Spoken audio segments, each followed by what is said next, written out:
No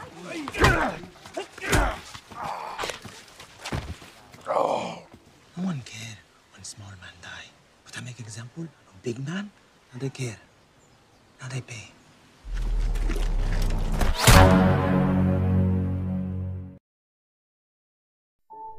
Halo semuanya, kembali lagi bersama saya, BDM. Pada kesempatan kali ini, saya akan merangkum alur cerita film berjudul Plan tahun 2023. Tanpa basa-basi lagi di awal, kita langsung saja ke alur cerita filmnya.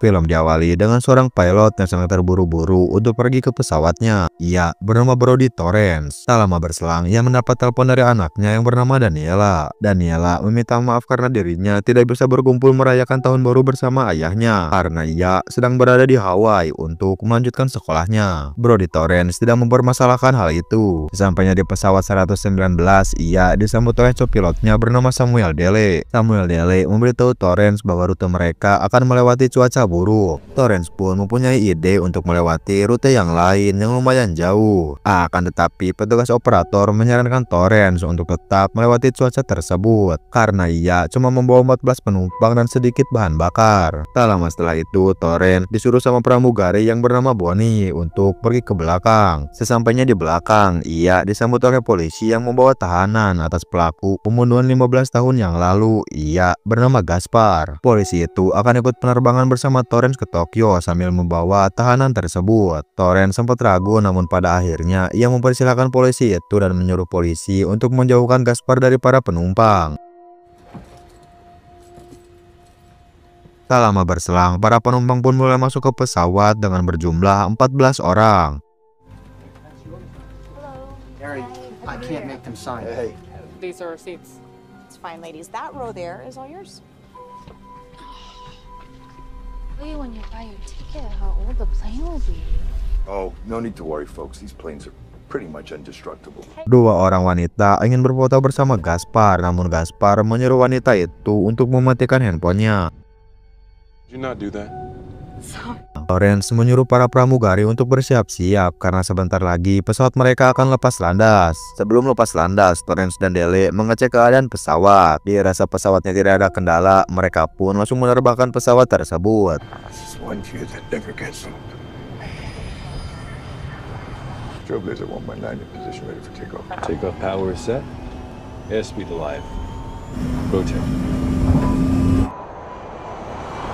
Dele menempelkan foto keluarga di kemudinya dengan alasan sebagai penyemangat kerja, dan Torrance surat kepada Dele bahwa istrinya sudah tewas sekitar 3 tahun yang lalu. Tak berselang lama, ketika pesawat mereka sedang berada di Laut Cina Selatan, tiba-tiba pesawat mereka bergetar yang menandakan mereka sedang berada dalam cuaca badai. Torrance meminta izin untuk menaikkan pesawatnya 40.000 kaki dari permukaan. TSN Control, this is Trailblazer 119 requesting climb to 40,000 to clear weather. Comms here are not so good. TCAS is clear of traffic. Trailblazer 119, clear to 40,000. Copy TSN, Trailblazer 119, level at 40,000. Torrance langsung beranjak ke belakang untuk memastikan seluruh penumpangnya aman, dan pesawat mereka terkena sambaran petir yang menyebabkan semua lampu mati dan Torrance terkena benturan di bagian kepalanya. Salah satu penumpang melepas sabuk pengaman dikarenakan ponselnya terjatuh, dan pramugari langsung berlari untuk menahan penumpang tersebut. Tak berselang lama, pesawat mereka anjlok yang menyebabkan pramugari dan penumpang tewas. Torrance memberitahu Dele bahwa pesawat mereka akan mati dalam waktu 14 menit. Torrance langsung mencari daratan sambil berdoa untuk keselamatannya. Stopwatch. 427, southwest Manila. We won't make Manila. Storm's heading northeast.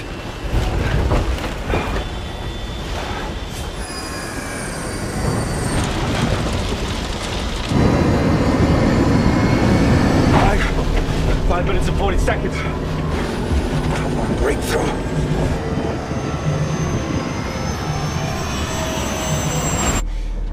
There you go. Can you see land anywhere? Prepare to ditch. Setelah lama mencari, akhirnya Torrance menemukan daratan. Tanpa basa-basi, Torrance menyuruh Dele untuk membelokkan pesawatnya ke daratan tersebut. See that? Over there? That's fucking land. Captain, 90 seconds. Might be better off over the water.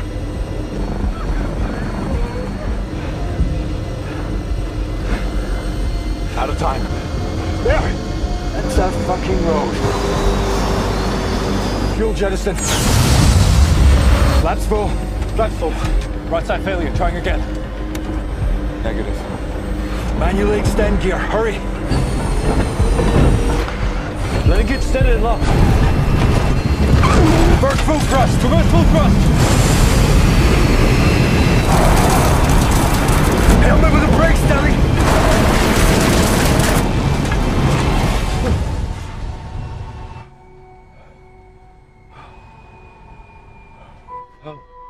How did you? 1 minute at a time. Mereka pun mendarat dengan aman, dan Torrance menyuruh seluruh penumpang untuk turun dari pesawat. I need you all off this plane now! Okay, come on, move, move!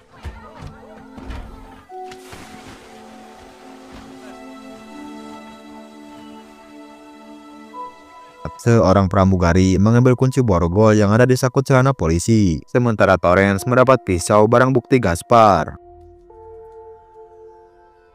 Bukan hanya itu, Torres juga mengambil pistol yang ada di sabuk polisi. Kini mereka semua sedang berada di pulau entah berantah. Di kantor maskapai, mereka sedang menyelidiki apa yang sebenarnya terjadi. Dan mereka mendatangkan seorang ahli strategi maskapai yang bernama David. David langsung mengetahui pesawat Torrance yang sedang berada di Filipina. Dan David tidak ada pilihan lain selain menyewa aset swasta atau tentara bayaran. Mereka pun memutar sebuah file video yang dimana dalam video itu memperlihatkan Torrance yang melerai perkelahian dalam pesawat, dan Torrance langsung mencekik penumpang tersebut. I like this guy.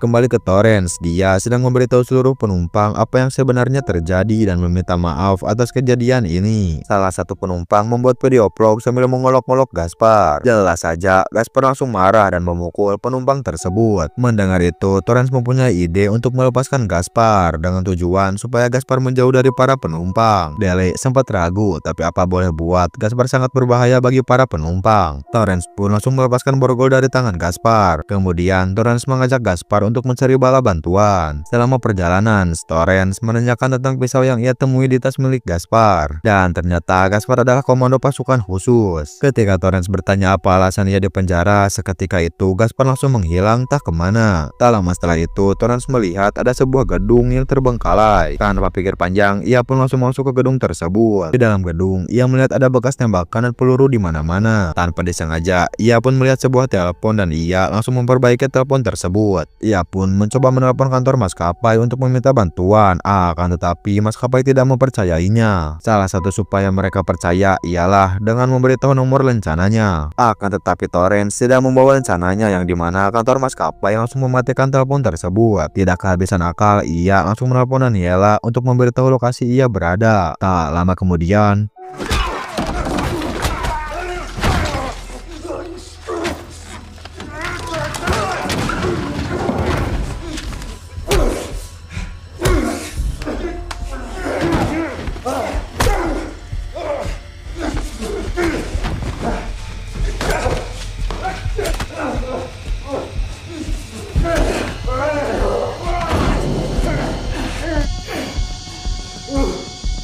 namun pada akhirnya Torrance mampu menumbangkan teroris tersebut. Akan tetapi ia mendengar ada suara langkah kaki yang mendekati dirinya.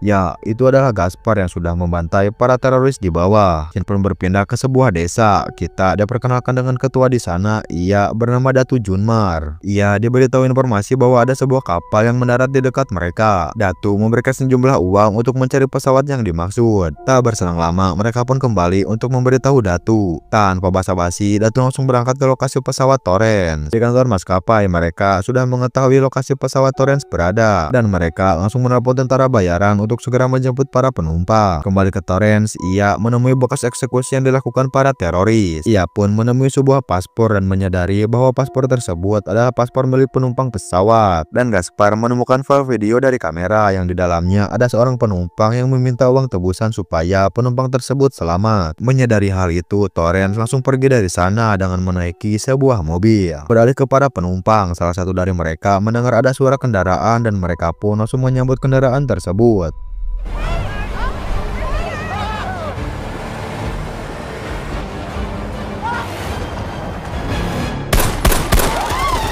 Ya, ternyata kendaraan yang dimaksud adalah kendaraan para teroris. Kembali ke Torrance, ia disuruh untuk berhenti oleh Gaspar karena Gaspar mendengar ada suara tembakan. Mereka berdua langsung berlari untuk menuju ke sana. Sesampainya di sana, mereka melihat betapa sadisnya ketua para teroris itu ketika membunuh seorang ibu-ibu dan memenggal kepala suaminya dengan menggunakan pedang.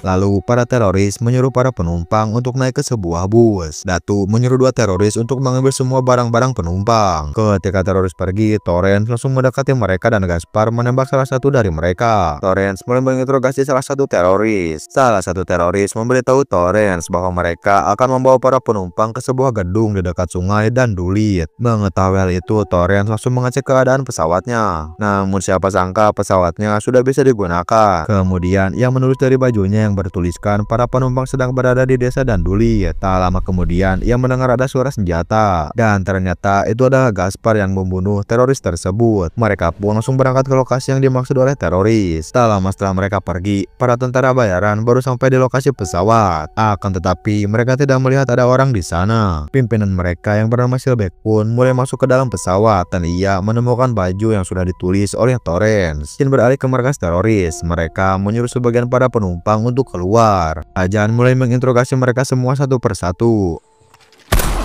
Name! Country! Maxwell Carver, England. Name. Country. Abu Dhabi, Hong Kong.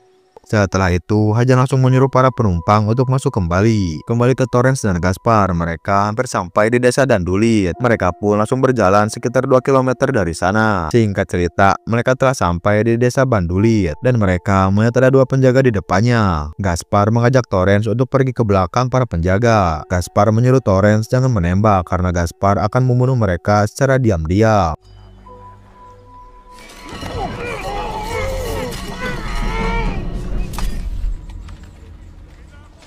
Setelah itu, mereka pun langsung berjalan ke lokasi di mana para penumpang disekap. Sampainya di sana, Gaspar mengambil sebuah palu dan Gaspar melihat penjaga yang sedang tertidur. Tanpa basa-basi, Gaspar langsung membunuh penjaga tersebut. Gaspar menyuruh para penumpang untuk diam dan Torrance langsung mengambil kunci dari sabuk penjaga. Torrance memberikan isyarat kepada Gaspar untuk segera membunuh penjaga.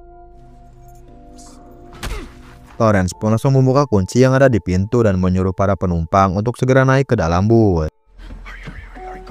Gaspar memantau area sekitar dan ia melihat ada Datu di tengah jalan yang akan mereka lalui. Gaspar pun menyuruh Torrance untuk jangan dulu berangkat karena di depan sana masih ada para teroris yang sedang mengobrol. Karena tidak ada pilihan lain, Torrance akan mengorbankan dirinya untuk mengalihkan para teroris. Ia pun langsung mendatangi para teroris untuk mencari Datu. Torrance langsung didorong oleh para teroris ke rumah Datu. Sesampainya di rumah Datu, ia bernegosiasi untuk segera membebaskan para penumpang sementara ia akan ikut bersama para teroris. Datu langsung memukul salah satu teroris untuk memukul Torrance dan menyuruh Hajan untuk menembak Torrance. Akan tetapi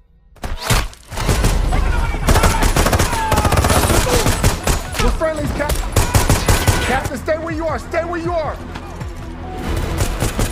Move!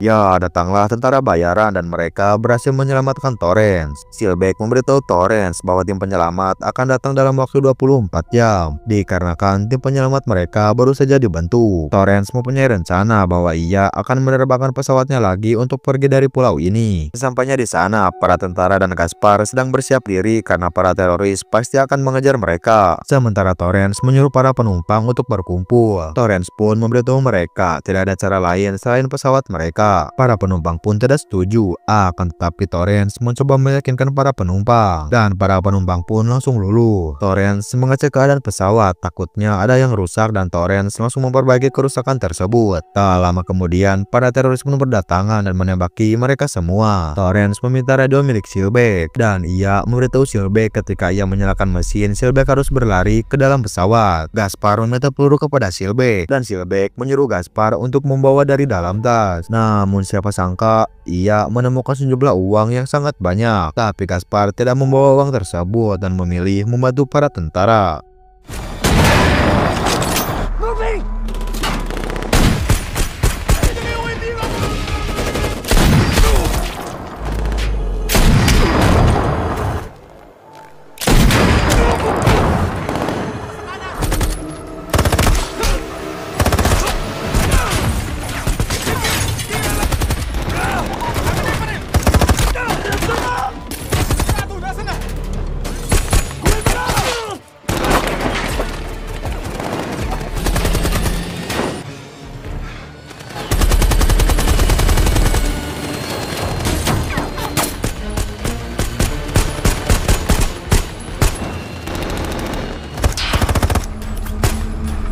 Silbeck menyuruh Gaspar untuk melindunginya. Ketika Silbeck sudah di dekat pesawat, ia menyuruh Gaspar untuk segera naik ke pesawat. Namun Gaspar lebih memilih untuk mengambil uang dan pergi dari sana. Ketika Torrance akan menerbangkan pesawatnya, Datu langsung menyuruh para teroris untuk menyusul dan menembaki mesin pesawat.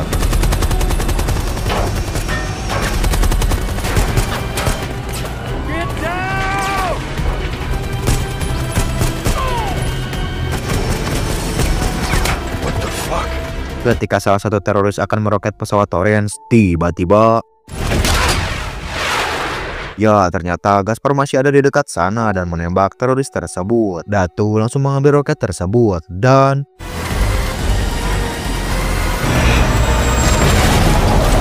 akhirnya Torrance berhasil menerbangkan pesawatnya. Tak lama setelah itu muncul pasukan teroris yang terus menembaki pesawat mereka, yang menyebabkan mesin kanan pesawatnya mati. Torrance menyuruh kantor maskapai untuk segera mencari bandara terdekat, dan mereka memberikan saran kepada Torrance untuk pergi ke bandara di Pulau Siasi yang berjarak sekitar 50 mil dari pesawat Torrance. Torrance pun langsung menuju ke bandara tersebut untuk melakukan pendaratan darurat. Have a visual on Siasi. Prepare for landing! Brace for impact!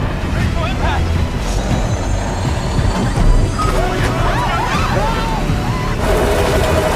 Put me on the brakes, Stelly!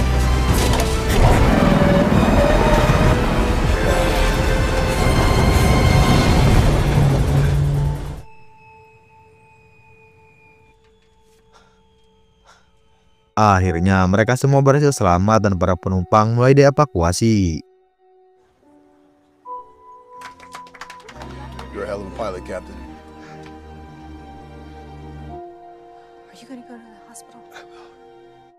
Thank you so much.